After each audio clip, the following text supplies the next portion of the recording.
Hello, good people. Welcome back to yet another video here at your favorite channel.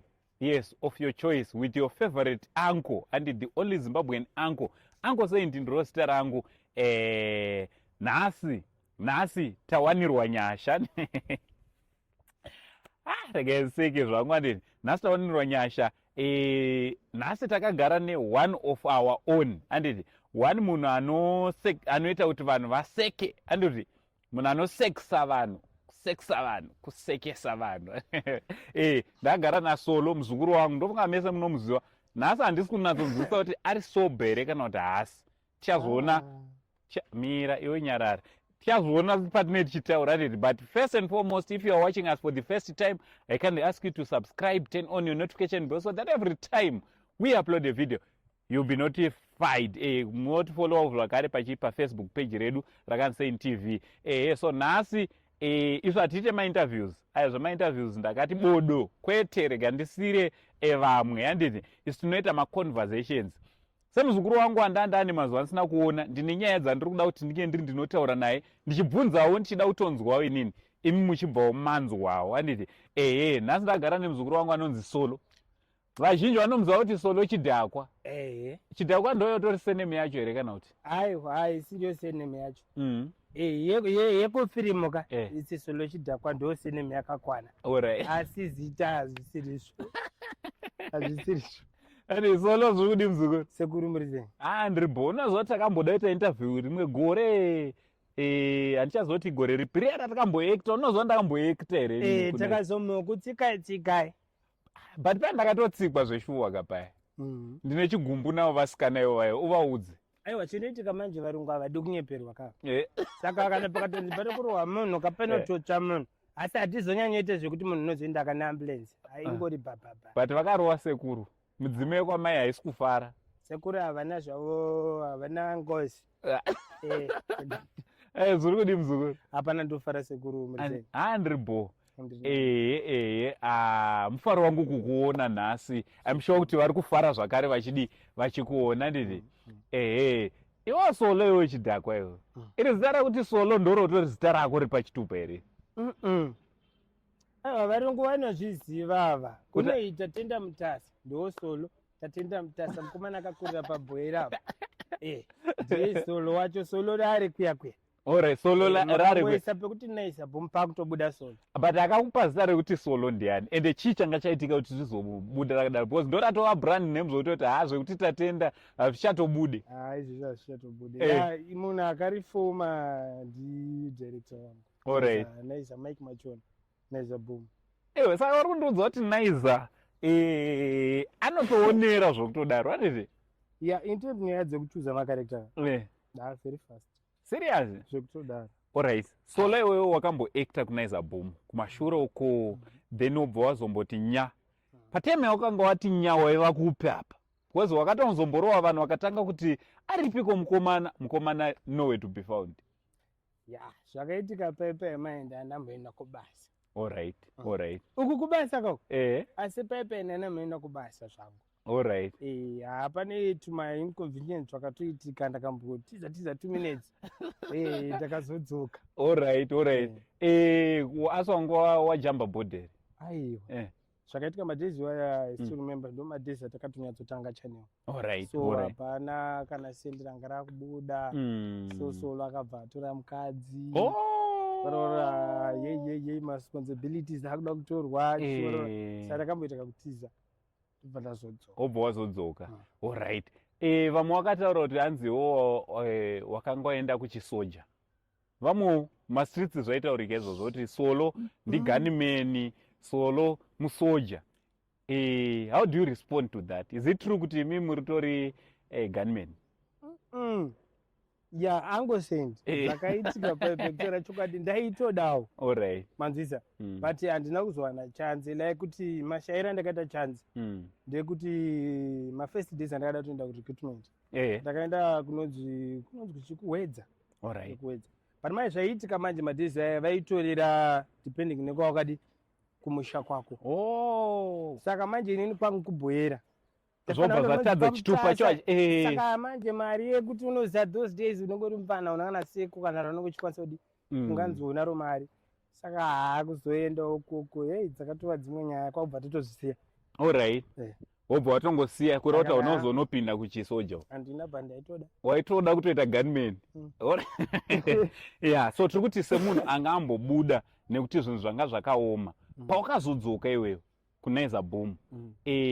How did your director respond uchiti wadzoka tichitarisa kuti panga pakubuda something. Iwe wakambotiza zvinhu zvisati zvadi zvaita right. Yeah. Zvakaitika manje relationship aiwa patinobvunza zvebasa relationship yangu yandandinayo namakuwana handina kumbobva paipa ndapisa musha. Alright. So inini zvakanoitika madzokero andakatoita like kuti mukoma ndakatonoudza kuti mukoma ndakuda chinhu ndoda kuti ndimbodzoka. Then mukoma akati kuti no hapana problem but nyaya yakunetsa nyaya yecharacter. Alright. Ndopakuzoya necharacter ichi. Yes, because before you were not solo Chidakwa. Dancing Chidakwa, and I to play a normal character. So ndichitiudza kuti pawakazenge wa solo Chidakwa, what happened kuti vazo introduce that character? Yeah, inina papa ndinomuda ndimuanzirere mukuru. Chimbotimbonzwa uside kwako. I wish one day kuti ndizombogara nawo pasi mukuru tichiita interview yakadai.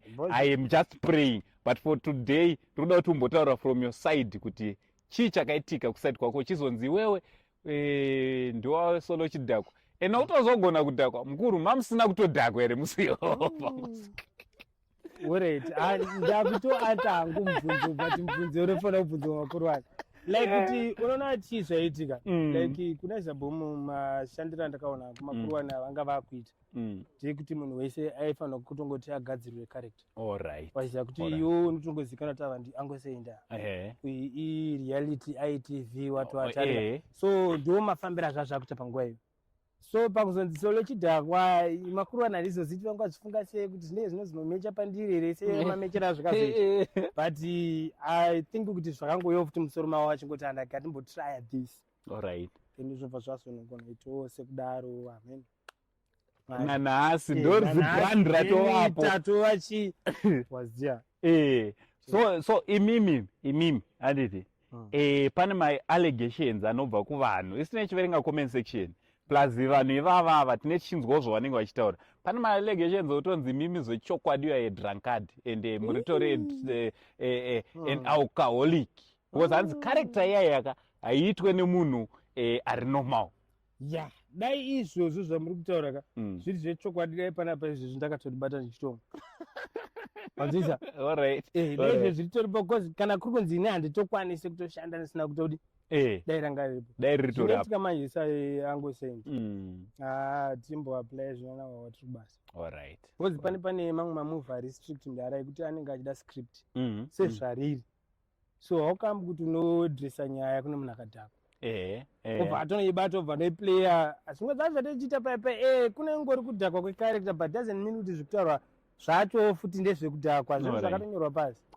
Saka zvinonetsa manje kuti ubatanidze zvinhu zvaizvaya kuti woti uri kutodhakwa then uplaya futi pati yacho yekudhakwa. Kwakasimba maybe. Alright. Over the years takaona kuti pane zvakawanda zvakamboitika muNaiza Boom. You know, chinhu pachine chikura handiti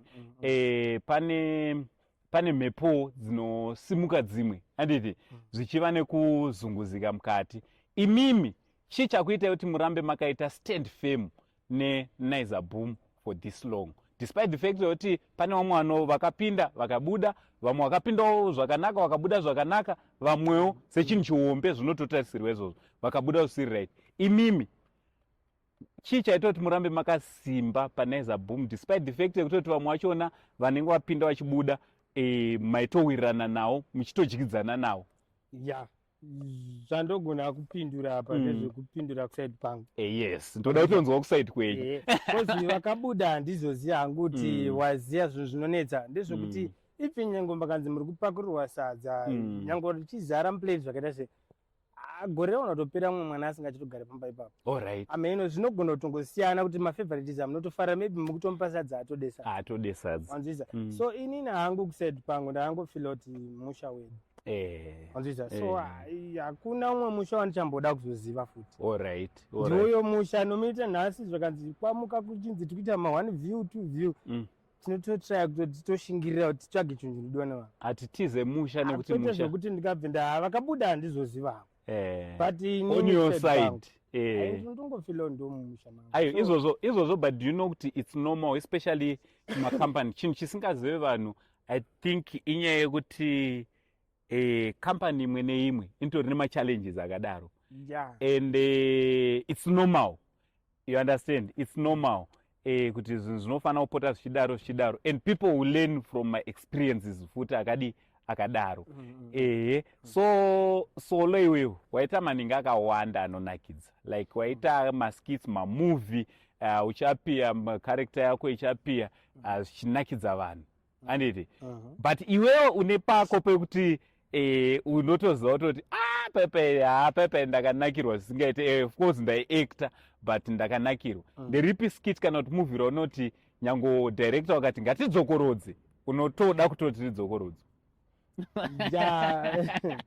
Dzokorora tokuna kusazodzokorora zvedu. But pane paunonyatsofilako kuti ichi chinhu chakaipa. Alright. Wanzvisa. But I think akati one day. Alright. Chango mention hangu mashoma wanzvisa. Pane movie. Yakanzi Life in the Village. Yes. Mudhara zviya zvinhu zvekuti unenge waita wanzvisa. Uchidirectwa uchidzaiwa usati wasvika ita so ita so. But wazogara pamba wazochiona chabuda. Ndakanakirwa. Unoona kuti awamawana tachita. Ndakatonyatsonakirwa kuti amawana. Zvekutoti varungu vanofanira kumbonatsombozvidzokorora Life in the Village mawana. Then pane Blue X. Blue X. Mawana.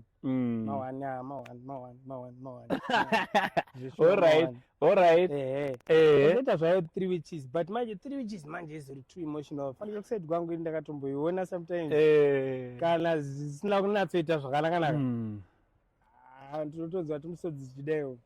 But unozoti time about kuact. Like kuti ameno zvaritongori storyline yacho yese zvaitongori. Yes. Ine pango paunonyatsonzwa kuti amawana. Tokuti 3-1. Anditi? Skits akawandisa. How do you feel kana mchifamba?